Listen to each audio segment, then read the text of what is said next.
কি সুন্দর এই দুপুর। আজকে তারিখ হচ্ছে ডিসেম্বরের 27। ঠিক আছে, শীতের এই দুপুরটা কি সুন্দর লাগছে দেখুন নদীটা। এটা একটা ছোট নদী যেটা তমলুক শহর থেকে 3 কিলোমিটার দূরে। আমি এখন আছি নারায়ণপুর জায়গার নাম, তার পাশেই।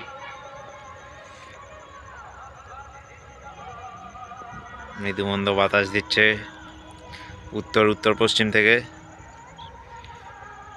আর তার মধ্যে হালকা স্রোত বয়ে যাচ্ছে নদীর মধ্যে দিয়ে। তাপমাত্রা 23 ডিগ্রি সেলসিয়াস। এটা আলাদাই আনন্দ। উফ।